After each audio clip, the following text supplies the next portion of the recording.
I'm going to start with the names of God, and they are the names of who He is. So this is like that example that I gave where if someone asks to tell about a friend and the only thing you can say is basically who they are to you. So someone says, tell me about your friend, and you go, oh my gosh, they are my banner, they're my fortress, they make me holy. And they go, okay, well, what about them? And you can't say things like they're eternal, they're the creator, they're forever, eternal. You can't name those things about them because you only really think about them in ways that relate to you and what they do for you. So the first part of this is who He is by name, separate of us.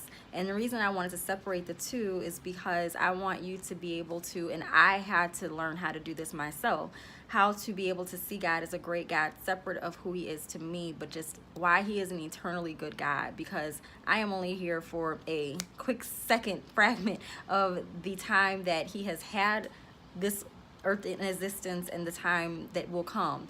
And he's much more than what I think of Him as. And so I wanted to know Him as this eternal God, these names that stand and reign forever. So I'm going to start with God Most High, and that is Genesis 14:18 through 22.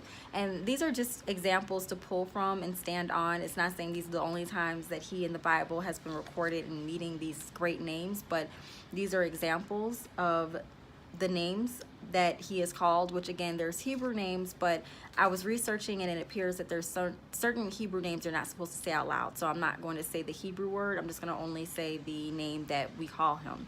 So God Most High, Genesis 14:18 through 22. And I'm just going to read off of my notes. God is repeatedly referred to as God Most High, creator of heaven and earth. In Genesis, He is called, in the beginning, God created heaven and earth. Nehemiah 9:6, you alone are God. You made the skies and heavens and all the stars. Ephesians 4:6, and one God and Father who is over all and in all and living through all. Psalm 113:4, for His Lord is high above the nations. His glory is higher than the heavens. So God Most High, some verses to stand on, how God is over everything. He is domain over everything.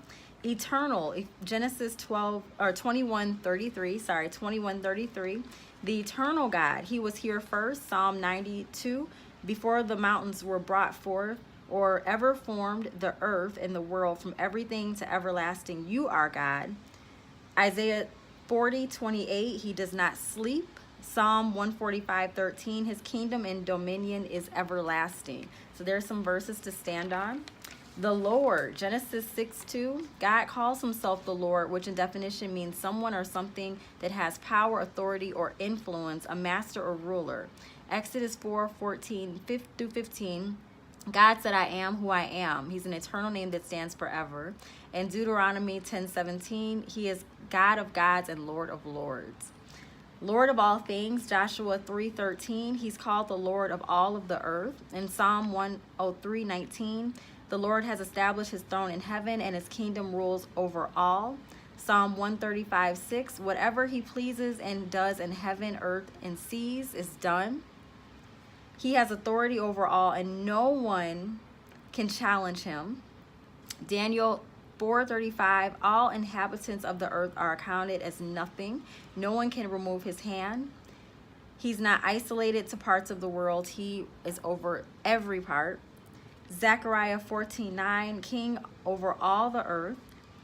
He commands all things. He shuts the mouths of lions, animals in Daniel 6, the story of Daniel. And He's even made the sun stand still in Joshua 10:13, which there is an amazing book that I love, Sun Stand Still by Stephen Furtick.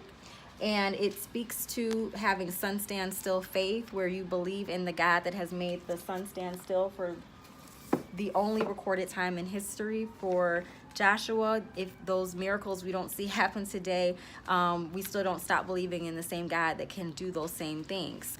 Creator, He created all things. Colossians 1:16, He is visible and invisible. All was created through and for Him, including us. In Genesis 1:26, we are created in His image. Isaiah 42:5, He spread us out into the world. The time and place is his determination. Acts 17:24 through 27. Anything that's come into being was through him, John 1:3, and his creativity placed the stars in the sky with the work of his hands, Psalm 9:3. He measured off the heavens and held the water in his hands, Isaiah 40:12. He is a sword, Deuteronomy 33:29. He is a triumphant sword and saves, meaning the meaning of triumphant is winning a battle. He uses it for justice and vengeance, Deuteronomy 32:41, and is also the sword of the Spirit, which is the word of God, Ephesians 6:17, which is alive and well, able to judge thoughts and intentions, Hebrews 4:12. He is the king, Psalm 99:6. He is the king over all and should be praised as kings from the sea and everything in it. And that's verse 7 through 8 of Psalm 99. His name, the king, should be praised in song over all the world, Psalm 47:7. And he will reign as king forever, Exodus 15:18. He is strong and mighty, Psalm 24:8, because he is invincible in battle. That means he is too powerful to be defeated. Battles are explained as not just flesh and blood, but power, spirits, and darkness of the world. And that's Ephesians 6:12. There is nothing too hard for him, Jeremiah 32:27. He is a shield, Deuteronomy 33:29. He is a protecting shield, just like a sword. He's a shield as well. And a sword is used to protect through his word. A shield will protect from danger, Genesis 15:1. He is king forever, Psalm 10:16. He is king forever and ever. He can tear down what can never be destroyed, Job 12:14. His word remains forever, Matthew 24:35. He is king of all times, the only God forever, 1 Timothy 1:17. He is the Lord of hosts, Luke 2:13. Host means an army of angels.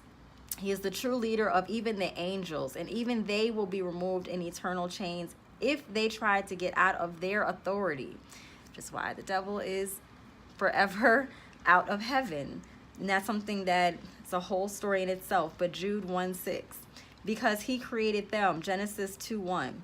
They have greater power and strength and power, but still respect God in their power, meaning they have greater power and strength and power than us. 2 Peter 2:11, and they praise and obey him, Psalm 103:20, just like we are commanded to. So those are the words of God, and I believe that with this series, the reason that I wanted to not have a series about prayer that is how to pray, but instead standing on who we are praying to. It's hard to pray and have wavering faith when you know that God is King of all kings, Lord of all lords, that he held the heavens and measured them and stretched the stars in the sky, like how when you're putting a painting on your wall, he has done that for every star in the sky, for every granule of sand in the beach.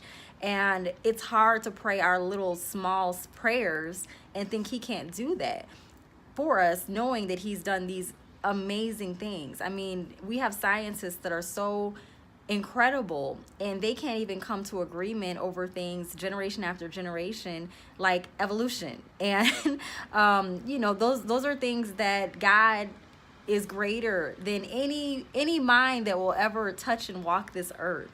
And it's hard to not have strength and faith when you know who he is. It doesn't mean that you're going to not be concerned or even have worry, but when you feel those things, it's much easier to snap out and go, wait a minute. I am praying to the God that has stretched out the heavens with his own hands.